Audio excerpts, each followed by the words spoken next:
previous lecture we already seen that how the viscous damping model we can able to use for modeling the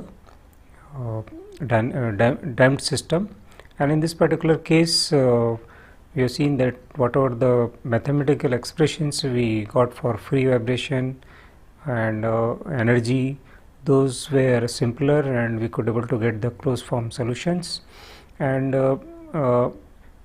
then now we will be considering some other kind of damping model, especially when there is a direct contact between two surfaces, when there is a dry friction between two moving bodies, one body is moving related to another, then due to this friction the energy of the system is getting dissipated in the form of heat, and we call this as Coulomb damping, and today we will see in detail analysis of the Coulomb damping, how the motion can be analyzed when Coulomb damping is there. Coulomb damping is very difficult to model, but we will be taking some simplification in that, and we will try to analyze the motion of a body having Coulomb damping, which is in contact with another body and having friction. The dry friction force is generally parallel to the surface, and it is proportional to the weight of the body. If that particular body is sliding on a surface, generally it is proportional to the weight of the body. This particular Coulomb damping, we try to see through one example in which one object is there on the ground. This is the ground, and this is connected by spring. This is the mass of the object, and weight of this is acting downward, which is m into g, and on the ground there will be a normal reaction force will be there, which will be opposite to the, I can write this as the weight, and this is the normal reaction force. And when this body is moving in this direction, the friction force will act opposite to this,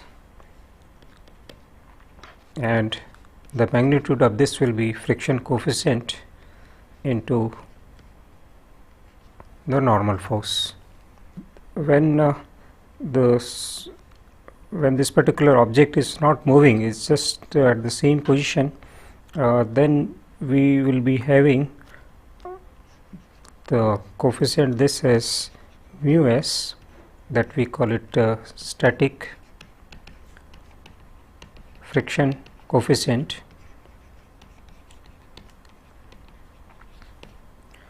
and once the body start moving, we have the friction coefficient which is called mu k, that is the kinetic friction force, friction coefficient, and generally the kinetic friction coefficient is less than the static coefficient.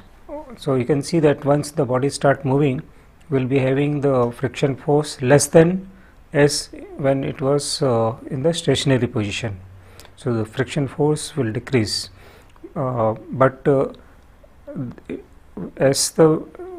when the body is moving, the friction coefficient, the friction force will not change, it will remain constant. That is one of the condition in this particular dry friction case. Now let us see how this particular friction force changes with speed. As we know that when body starts moving it, so if we have positive velocity, the force will be acting in the negative direction like this, and when body is going in the opposite direction, that is toward the negative, is having negative velocity, then we will be having force here. So you can see that they are constant, but changing depending upon the direction of velocity. And in the previous example, let us see how the motion take place of this particular mass. When we are giving some disturbance to this mass, and if whatever the force which we have given to this particular mass is sufficient to overcome the static force, that is a static friction force, that is mu s into the weight of the body or the reaction force at the bottom. If whatever the disturbance we are given, whatever the force we are given, if it is more than this, then the motion of this starts. And once the motion of this mass starts, it is governed by the friction force, which is equal to this one, in which the coefficient of friction is kinetic. You can see that once we are disturbed, it is going in the positive x direction. It will go up to certain distance, but as it is going toward the right, the extension of the spring is taking place. So it will try to push back the mass toward the negative x direction. So whenever the inertia which of the body, inertia force of the body because of the initial disturbance is less than the friction force and the stiffness force, till if they are less than that, then this particular body will stop at some extreme position and it will try to return toward the left side. And at this point you will see that once the bodies start moving from right to left, the friction force direction will change. Then it will be from it will be opposite to this one, which is here. Now it will be opposite to this, so that will be from left to right. Friction force will act from left to right, and because once we have given the disturbance, this particular mass is coming from right to left, it will cross the equilibrium position because it will be having some inertia. So it will go other side of the equilibrium position till, because then this spring will get compressed and it will try to push the mass toward the right side. So once that particular force and the damping force is more than the inertia of the mass, again this mass will try to go from left to right side, and sign of the friction force will change, and this motion will continue till we have the inertia force and the stiffness force less than the friction force. So once this condition occurs, the mass will stop. This we will see in detail how this motion take place and what is the period of this particular mass when it oscillates like this. So this particular motion which I described can be written like this. This is the friction force, and I am defining one function sin x plus kx. So you can see that sin x is, this is a function, standard function, which represent the sine of x dot. So whenever x dot is positive, sine of x dot is 1, and if x dot is negative, sign of x dot is negative. We can able to combine these two like this. Here I can write sign of I can combine this here. Sign of x dot can be written as x dot, that is velocity, and modulus of that. So you can see now when x dot is positive, the sign of x is having value 1. If x dot is negative, then it will give value of -1, because this is negative and this, the denominator always remains positive. So finally the sign of x will be negative. So this particular equation, if you see, it changes its sign depending upon the direction of the velocity. So basically it is a nonlinear equation, is a bilinear equation. There are two conditions. So we need to analyze this particular equation in two regions. You can see here in the graph, when we have velocity negative or positive, in these two regions this equation will be having a different form, and we will be analyzing this equation in two part. Here that Fd, which is the damping force, we are calling as kinematic friction coefficient into the weight, because the body is in motion, so we need to take the kinematic coefficient. So now let us write that previous equation in the linear form.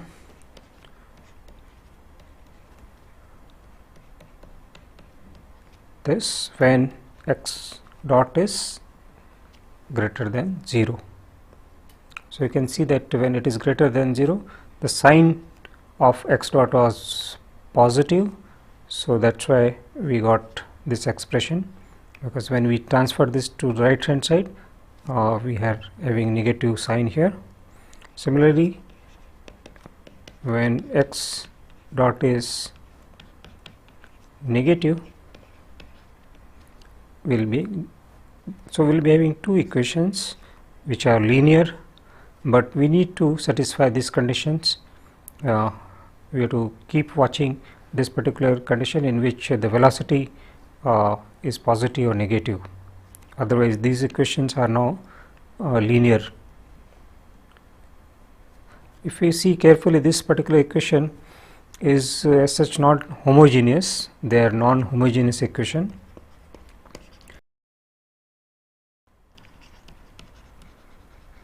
Because we have these constant terms here, so they are making them as non-homogeneous, and but these terms are constant. This friction force, we already seen that in the previous plot, they remain constant. So this is some kind of static force. So still we can able to analyze this equations as a free vibration case, because forces are static in nature. So we will give some initial disturbance and we will try to see how the mass get the various form of the displacement with respect to time.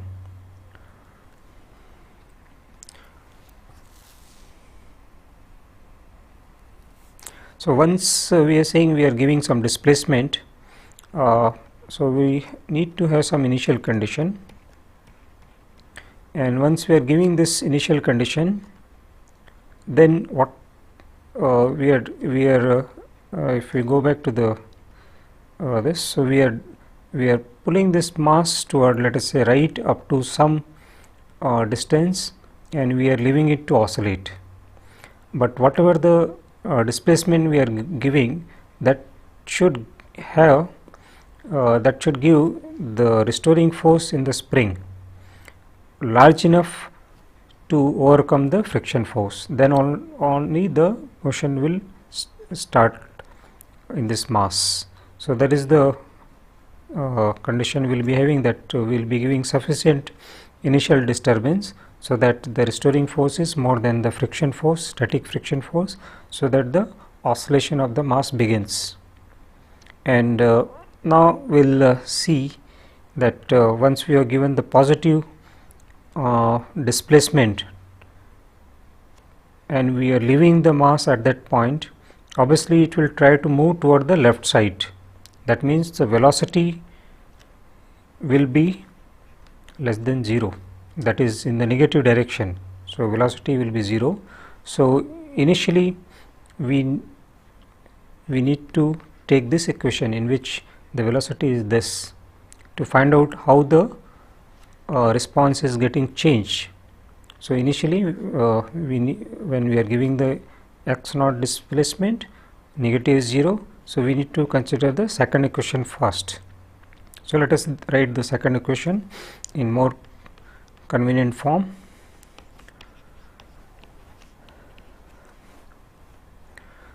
This is m by ft, and this particular term I am writing in I am defining a small fd, which is something like equivalent displacement equal to fd by k. This is equivalent displacement.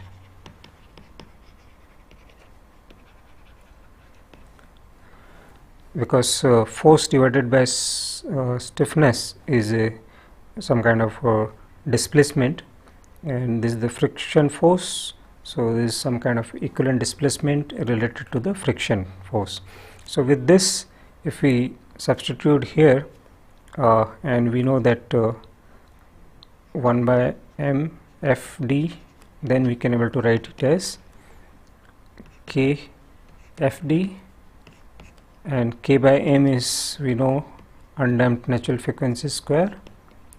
So, we are writing this as omega square and ft.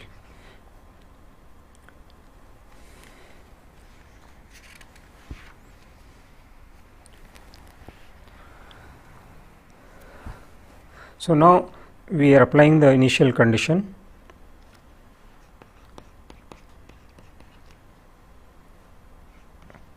and when we are just leaving the mass by giving this much displacement, initially it will be 0, but once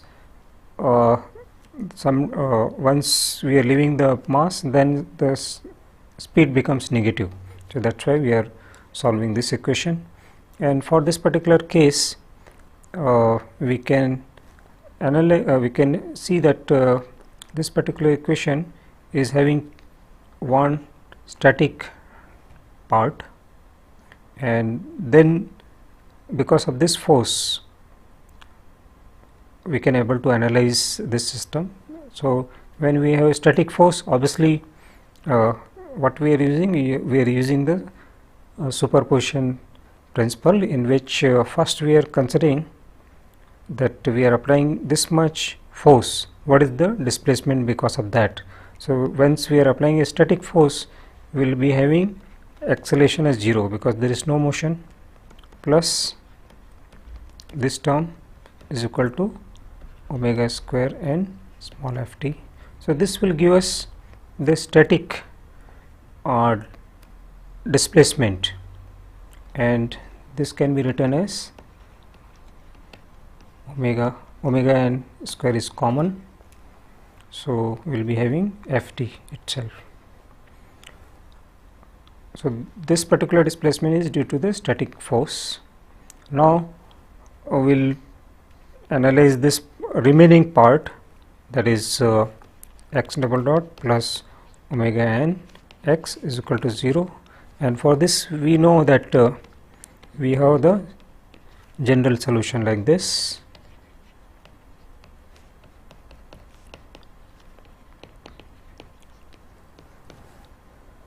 And if we apply the initial condition, x at time t is equal to x naught and x dot as 0.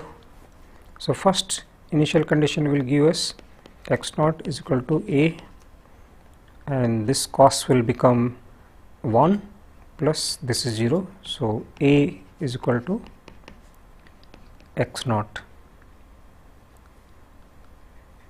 So, the solution for this differential equation will be having harmonic component in which we will be having two constants, and because there is a constant term,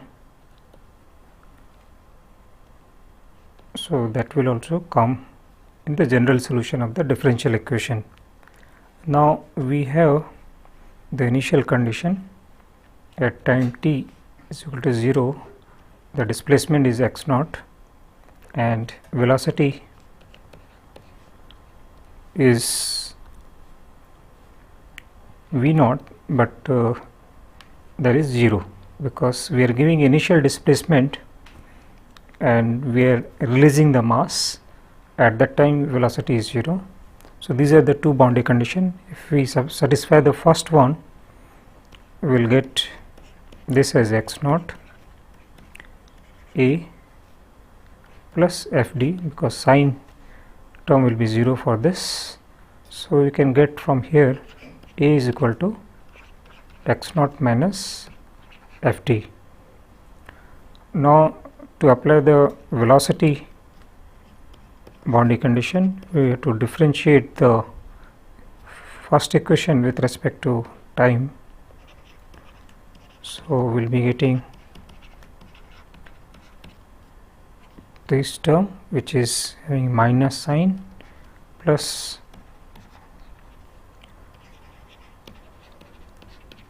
and then constant term will be 0. So, if we apply the boundary condition here, which is 0 is equal to first term will be 0 sine, then second term will be 1. So, this gives us b, because omega n cannot be 0. So, b is equal to 0. So, our solution we can able to write general solution as a, which is x naught minus ft cos omega n t plus ft. So, this is the general solution for the previous differential equation. Now, we can get the velocity also after differentiating the previous expression. So, velocity will be this one, constant term will be eliminated from this. These solutions, they are valid between time period from 0 to let us say time t1. So, once we have released the mass, that is at time t is equal to 0, t1 is corresponding to that time when mass is again becoming 0 at the other extreme. So, this can be obtained t1 by substituting t x, this is equal to 0. So, that time will be t1. So, from this you can able to see that because first two terms are constant, so this gives us sin omega n t is equal to 0, that will be t1, and we know this that it can have either 0 value, which is a non-trivial solution. Apart from that, we can have pi, 2 pi, etc. So, this gives t1 apart from the 0, the next one is pi by omega n. So, here corresponding to this particular time, the mass will be having again 0 velocity. So, once we release the mass, it comes to the rest at this time, and corresponding to this we can get the displacement. So, the displacement will be from here we can get the displacement after putting the t is equal to t1. here you can able to see that this quantity will become 1. Oh, sorry, this quantity, I am again repeating this sentence, this quantity will become -1, and because of that we will be getting x T1 as x naught minus 2 Fd. So this is the displacement of the mass at the other extreme. So once we have released the spring from one extreme position, that is the initial position, and we are leaving that mass to oscillate, it comes, let us say, from right side to the left extreme side, and there again its velocity is becoming 0. Now the motion of that particular mass from left to right will take place only when it has sufficient restoring force to push the mass against the friction force. We are assuming that it has sufficient restoring force to push the mass toward the right side for the motion against the friction force, and then velocity is now positive direction, because as we have taken in the previous case, now the spring is compressed, the mass has reached one of the extreme here, now it is trying to move toward this direction. So the direction of velocity is now positive, because x direction positive we have taken like this. So the motion, when it is going from left to right, the equation of motion will be this. So negative sign is coming here, the positive sign was there when the motion was from right to left. So now we have to solve this equation, and the initial conditions are now different, because we know the displacement at T1 is x naught minus 2 Ft, and velocity at this point is 0, because this is the one of the extreme position of the mass. So velocity is 0 and displacement is this. So now we have to solve this differential equation for these new initial conditions. So as in the previous case, let us say we have the general solution like this. Now this is Fd, because this is corresponding to the term which we have in the right hand side, negative, so it's coming from there. So it is superposition of the harmonic component and the constant term. So if we apply the first boundary condition, we will get x T1 is equal to minus x naught Ft is equal to C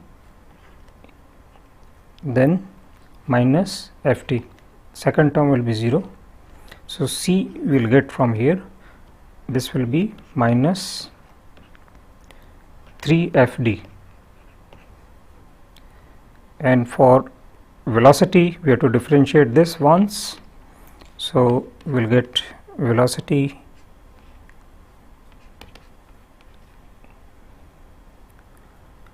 that is omega n A or omega n C.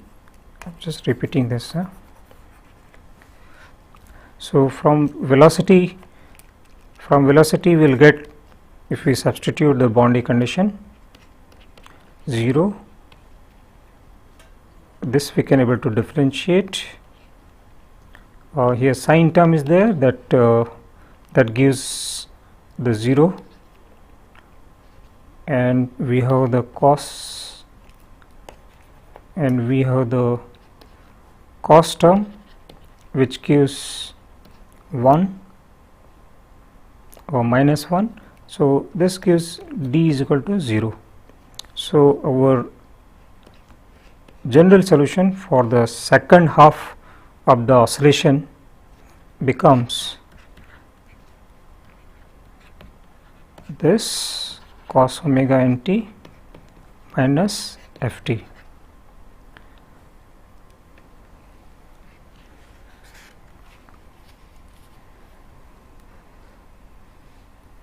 So, as compared to the previous solution, you can see that now the harmonic component has decreased by 2 fd. Earlier it was x naught minus fd, and here it was earlier positive ft, now it has become negative ft. So, for over one cycle of the mass oscillation we have obtained the solution, and this particular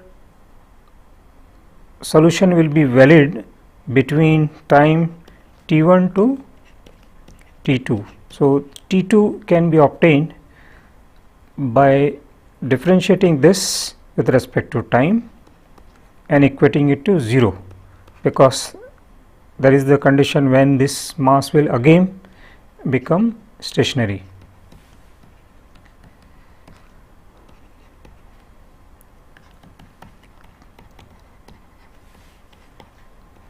So, the similar condition, this one we are getting. So, you can see that earlier we had this solution pi by omega n, next one will be 2 pi by omega n. So, this particular oscillation is, this solution is valid between pi omega n to 2 pi omega n.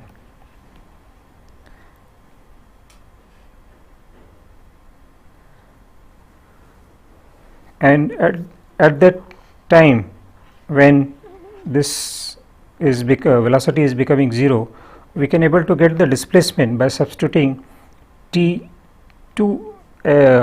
time as 2 pi by omega n. So, let us see in this equation, if we substitute t2, we will get x naught minus 4 fd, and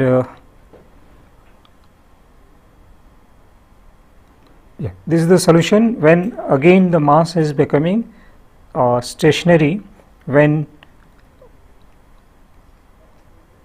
this particular mass is going toward the right and becoming stationary, that is the time t2. This particular analysis which we have performed over 2 half cycle can be repeated for subsequent cycles, but now whatever the solutions we have got, from there we have got the general trend, and we can able to extend this particular results to obtain the analysis for subsequent motion of the mass. So, let us see what are the different kind of trends we have got from these 2 half cycles, and how we can able to extend this analysis for the subsequent motion of the mass. So, first observation is that each half cycle which we have analyzed is having the motion is having harmonic component,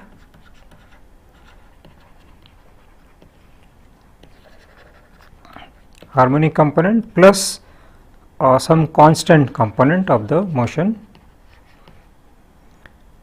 and this particular harmonic component, if we see in the solution, is always omega n. So, that means the frequency of this particular oscillation, the natural frequency, because there is no external force. So, the natural frequency of this oscillation is omega n of this particular spring mass system, and each half cycle is having duration of pi by omega n. And if we see the constant term, in constant term it is fluctuating between plus Fd and minus Fd, and after each cycle this particular magnitude of the displacement, we have seen that it decreases by 2 Fd. Once it is completing the 1/2 cycle, amplitude is decreasing by 2 Fd, and for complete 1 cycle the total reduction in the displacement is 4 Fd. This is the expression. You can see this was the initial condition and this was the reduction in the displacement over one complete cycle. So, we have seen that over one cycle the reduction in the motion is a constant. Each and every cycle, half cycle, we have seen that reduction is of 2 Fd. So, that means the decay in the response is linear. It is not exponential as we had in the viscous damping case. So, now we will see the condition for which this particular motion will stop, because this particular motion, once we are this particular mass, when we have disturbed it, it will be oscillating, but there will be a point when it has to stop, because friction is constantly acting on this. So, in this particular case, when we are the motion is taking place, okay. So, at whenever the velocity is becoming 0 in one of the extreme, if that particular at that point, if the restoring force is not sufficient to push or pull the mass toward away from the equilibrium position, or I should say to push the mass toward the right side or left side of the equilibrium position, if that restoring force is not sufficient to pull the mass or push the mass against the friction force, then it will stop. And we can able to see this particular graph. So, we have this as initial displacement, and as we have already seen that the decay is linear. So, let me draw the linear envelope inside which the motion will take place. So, from initial position it is having oscillation like this. This is a 1/2 cycle, this is another half cycle, so third half, fourth half. So, it will continue like this, and if we see from here to here, because it represent a complete one cycle, so decrease in the displacement is 4 Fd, and if we see the time period, that is given as 2 pi by omega n, and it remains constant. Here also it is 2 pi by omega n. Similarly, the decay, if we see in the subsequent another one cycle, it remains the same because of the linear decay. Okay.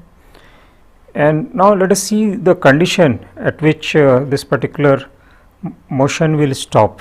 So, we know that we have the initial condition, and we know that over one cycle we have decrease in the displacement by 2 Fd, and if they, let us say, n number of half cycle, I am defining n, these are the number of half cycle just prior to the stoppage of the mass.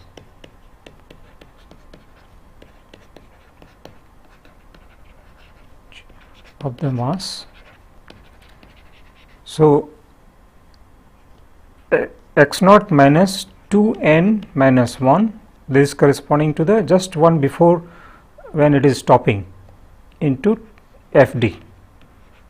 This should be less than 2 Ft. That means because over one cycle it has to decrease by this much, but if we found that that displacement decrease in the displacement is less than this, then this particular mass will stop oscillating, and from here we can get the n. Let us see how we can able to obtain the expression for n. I think n will be, if we simplify that, half k x naught by Fd minus 1. So, this is the condition which we can get from the previous expression, this one, after rearranging the term and solving for n.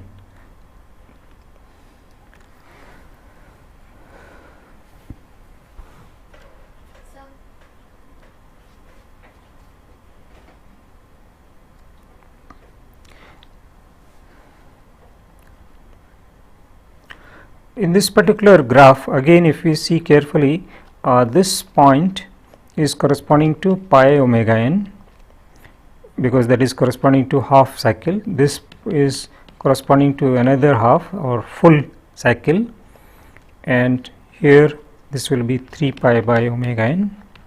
And if we want to see the constant term, the friction force, due to the friction force, whatever the displacement, equivalent displacement we define, will be positive in this region, then it will be negative in the subsequent region, again positive, as we have seen in the solution. It will fluctuate between the positive and negative, and this is corresponding to the Fd. So, let us take one example so that the concepts are more clear. So, in this particular case we have one spring mass system as we analyzed earlier. I am repeating again. That sentence can be taken. So, in this particular example, we have the mass as 25 kg, stiffness as 5000 Newton meter, and the amplitude of the successive cycle are found to be 60, 55, 50, 45, 40, etc. in millimeter. We need to find out what kind of damping is there in the system, also the damping force and natural frequency of the system. So, if we see the decay in the first neighboring cycle, we have 5 unit of decay, from second to third again 5, subsequents are also 5 decay. So, from here we can able to conclude that this is a Coulomb damping, and for this particular case we know that the decay per cycle is given as this, where Fd is the friction force, K is the stiffness, equal to the 5, and we are converting into meter. So, K can be taken this much. So, Ft will come out to be 6.25 Newton from this. This is the damping force. Now, natural frequency, the damped natural frequency in the Coulomb damping case, we know it is same as the undamped case. So, this stiffness is 5000, mass is 25 kg. So, this gives 14.14 radian per second as the natural frequency of the system. In the this Coulomb damping case, we have seen that over when the motion of the mass is taking place, the friction coefficient of the kinetic coefficient of friction is remains same, and because of that the friction force remain the same. Irrespective of the amplitude, it remains the same. That's why it is called constant damping force model. And now we'll see how we can able to simplify the Coulomb damping model using the equivalent viscous damping model, because if we can obtain how much energy is getting dissipated per cycle as we did for the viscous damping case, and if we can calculate that energy, then we can equate it to that energy to the viscous damping energy model, and from that we can get the equivalent viscous damping coefficient, and then we will be having a simpler model for then we will be having simpler model of the viscous equivalent damping. So let us see how we can able to get the energy and how we can able to get the equivalent viscous model of the Coulomb damping. So as we know that the damping force remains the constant, and when we are talking about the motion decaying, this is the decay, and let us say this is the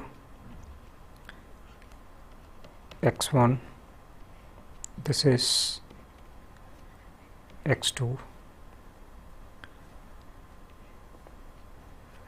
and this is x3, and let us say because over the cycle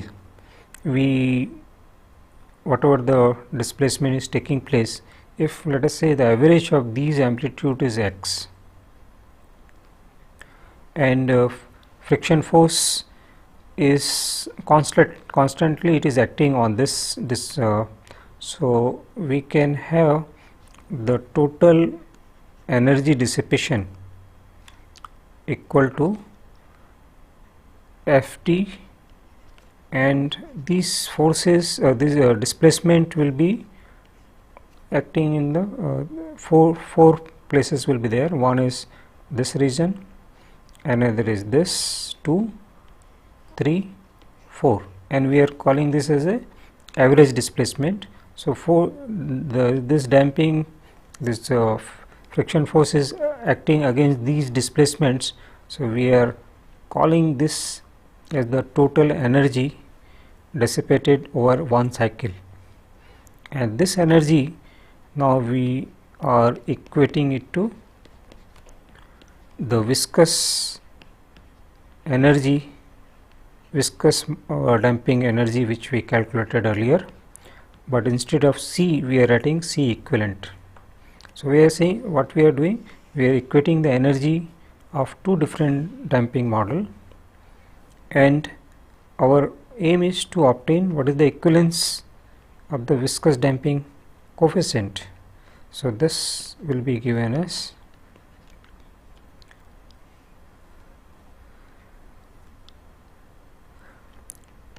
pi omega x.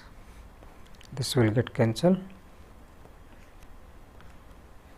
So this is the equivalent damping. Now once we have this, we can able to use our conventional equation, and we have already analyzed this particular equation in great detail. So all the equations are valid for this case. So you can see that using this we could able to simplify our analysis in great detail. Now we will be considering another kind of damping, which is called structural damping. This is nothing but the material damping also we call it, and when the particular body deforms, then at the molecular level the molecules they interact with each other, and because of that the heat is getting dissipated, and this is that's why it is called structural or material damping. And as I have already given the example, if a piece of wire is given a cyclic stress, compression, tension, it gets heated up because of the whatever the energy is getting dissipated in the form of heat. So any body, if we give a cyclic stress to that, the energy will be dissipated in terms of the heat. And most of the experiment shows that most of the engineering materials like steel or aluminum, they dissipate the energy which is in effect not proportional to the frequency at which we are doing the this particular the cyclic change in the stresses, but it depends upon the amplitude and the square of the amplitude of the motion. This particular internal damping is also sometimes called solid or solid damping also. As we have already seen how if we can plot the damping force with respect to displacement, then we get a hysteresis loop, and this hysteresis loop helps us in finding how much energy is getting dissipated per cycle, and here also we can able to use this hysteresis loop for finding how much energy is getting dissipated per cycle. And because there are whatever the mathematical model is there for this internal damping or material damping is very complex. So sometimes we simplify this using the similar concept of the equivalent viscous damping model by finding the energy of the hysteresis loop and equating it to the viscous damping model energy. This is one of the way of analyzing the material damping. As we mentioned that work done is proportional to the square of the amplitude of vibration, and alpha is a constant, and if we equate this to the equivalent viscous damping model, we can have this, and you can see that now we got the equivalent damping, and it can be used for, once we obtain the viscous damping, we can able to use whatever the analysis we have done for the viscous damping model. So the equation will take this particular form.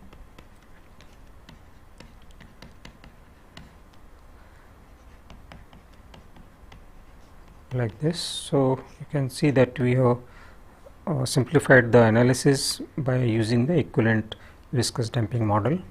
So today we have seen that other kind of complex damping model like Coulomb damping model, and we have analyzed that in great detail, how the motion can be analyzed for that particular case.